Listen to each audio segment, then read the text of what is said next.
Bom dia a todos. Um grande abraço e é com muita responsabilidade que a gente está aqui na frente. Antes de tudo, eu tenho que colocar no meu ponto aqui de tempo, porque senão eu perco. É com muita responsabilidade que a gente está aqui para compartilhar um piloto que foi feito de telefonia IP aqui na Unicamp. Eu não vou falar aqui no centro de computação somente, porque vocês vão ver que houve, além do centro de computação, antes, outros exemplos de produção de telefonia IP.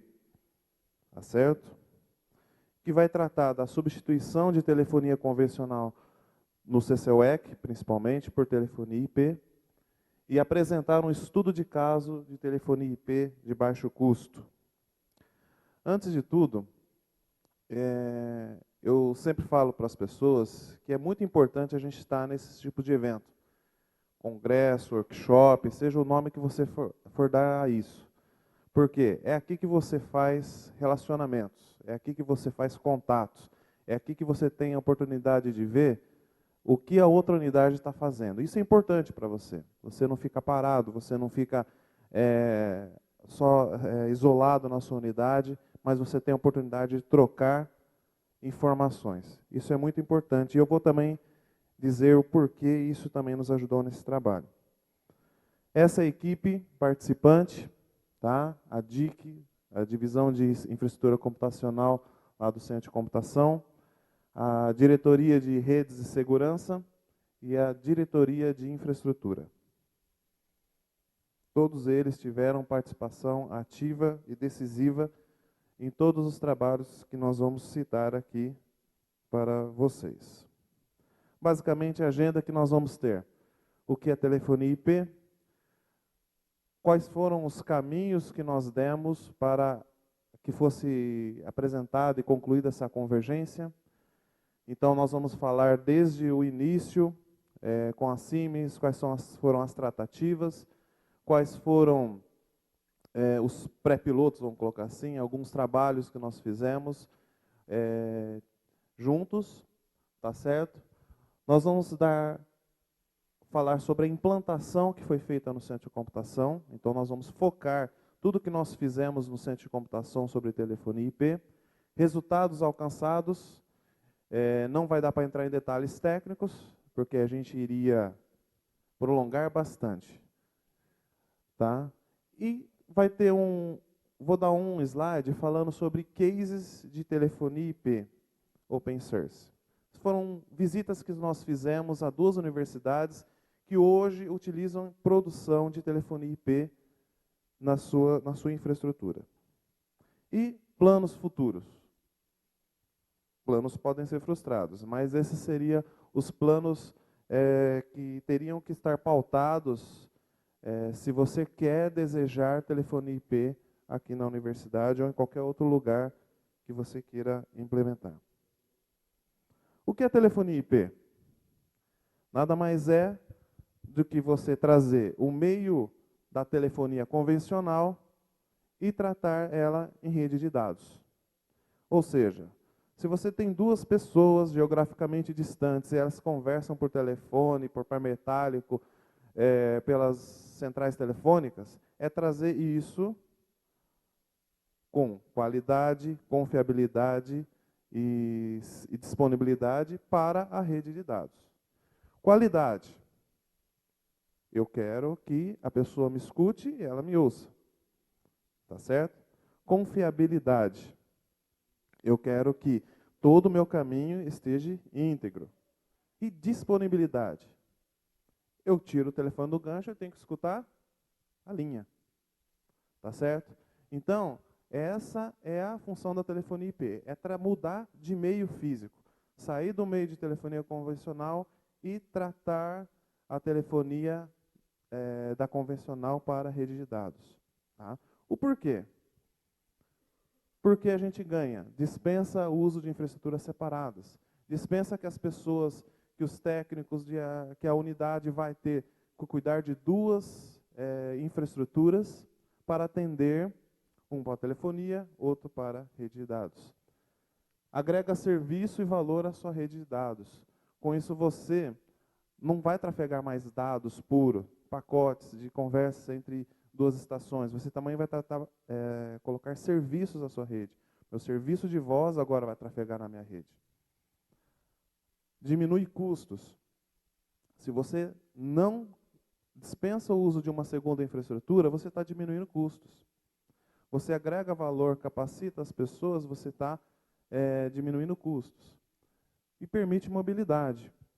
Se você tem um telefone convencional colocado na sua caixinha, você não vai pegar ele, a não ser que você tenha um cabo relativamente grande, levar ele para outra sala, levar ele para outro local. Um telefone IP, eles não têm esses limites físicos, tá certo? Só para a gente fazer uma analogia, eu estou construindo. E o pedreiro perguntou, a gente vai fazer o reboque, então você vai comprar areia, você vai comprar cimento, e você vai comprar 1 litro de de uma solução lá. Eu não posso falar o nome porque senão vou fazer merchan aqui. Bom, eu falei, e o cal? Não, a gente já não usa mais cal. A gente usa aquela solução. Ou seja, eu vou atingir o mesmo objetivo, que é ter o reboque na minha casa. Mas o meio foi modificado. A telefonia, exatamente isso. Nós vamos querer atingir o mesmo objetivo, que é conversar via telefone. Só que o meio físico nosso vai ser diferente. E a gente tem que estar preparado para isso. Vamos lá. Qual foi o caminho que nós seguimos? Telefonia na Unicamp. Quem presta esse serviço, quem dá o suporte é a infraestrutura de equipamentos, centrais telefônicas, bandejas remotas e telefônicas é a Siemens. Hoje, nós temos 8.000 ramais, cerca de 8.000 ramais na Unicamp, ramais convencionais, seja o mais simples ou seja o digital, mas são todos ligados numa central telefônica, num PABX convencional. O CCUEC possui 100 ramais, possuía 100 ramais convencionais. Tá certo?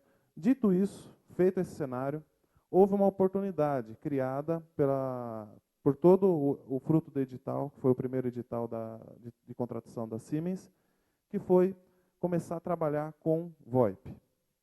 A primeira demanda que nós tivemos... A primeira demanda que nós tivemos foi no Museu de Ciências, que foi colocado os 14 ramais, e logo em seguida o AFCA novamente, que nós tentamos fazer um VoIP da central de Barão Geraldo com lá, não foi possível, mas foi feito, implantado 60 ramais VoIP internamente lá na FCA, mas saindo pela rede pública por lá. Foi feita uma capacitação e um recebimento de telefones IP SIP. Tá certo? Lá no CCUEC, nós implantamos 2 redes. Mantemos a rede de dados e criamos uma rede de voz. Tá certo? A primeira fase que foi feita foi na toda a divisão de infraestrutura computacional e fizemos o acompanhamento. Não tivemos problemas.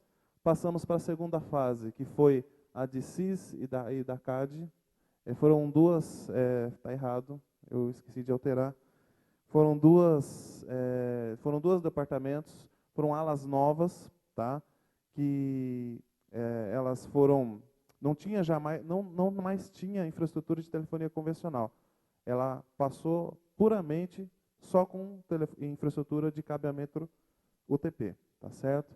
E logo depois foi feito as demais diretorias, tá certo? Fizemos toda a alimentação elétrica, que por enquanto não dispunha de no-break.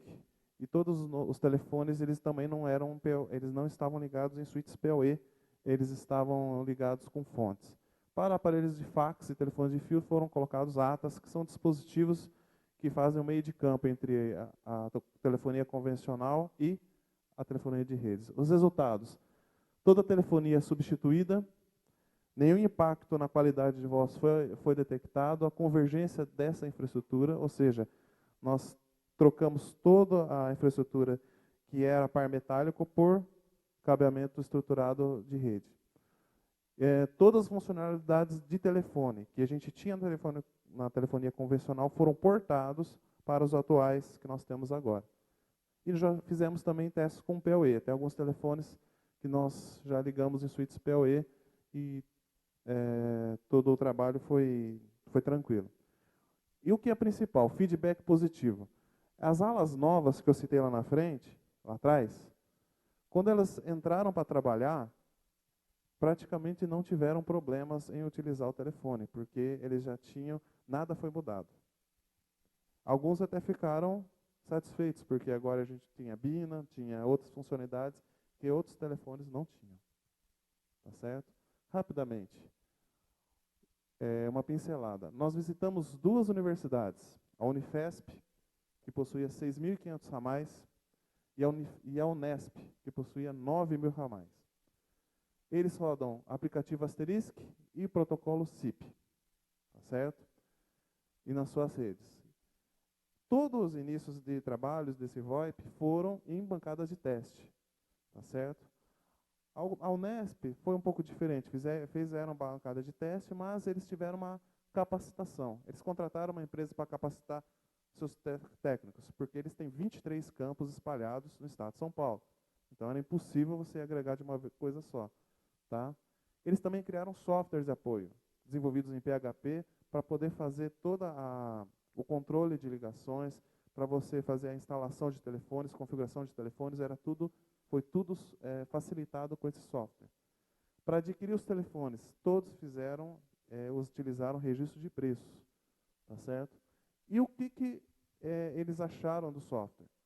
Eles viram que o software Asterisk é muito flexível, porque toda a infraestrutura deles de drivers e hardware era compatível. Então, por exemplo, a Unifesp ela tinha que ter, que nem a gente tem, torre de celulares aqui, telulares, hack de celulares. Eles têm um hardware que o Asterisk reconhece, que eles têm 4 celulares que fazem essa ponte, tá certo? E o que eles registraram? Baixo impacto na rede de dados, tá certo? Então, não houve impacto de dados na rede de voz e voz na rede de dados, e sem QoS, tá certo? Rapidamente, os planos futuros, tá certo? 5 minutos de lambuja, hein? Edital de telefonia, tá certo? Eu queria que depois vocês conversassem com o Pinheiro sobre isso, ele tem mais detalhes. Assim que a gente acabar o edital de telefonia, nós teremos registros de preços de telefone IP. É necessário que a Unicamp, como um todo, teça normativas, tá? Que tratem sobre essa nova tecnologia. Requisitos mínimos. O que uma unidade precisa para ter isso? Tá? Acabamento estruturado, imprescindível. Tá certo? Elétrica, PoE, no break, é desejável. Tá certo? Suítes gerenciadas, imprescindível. E a parte de latência, jitter e perda de pacotes está dentro dos parâmetros, tá certo? Contatos. Obrigado, gente.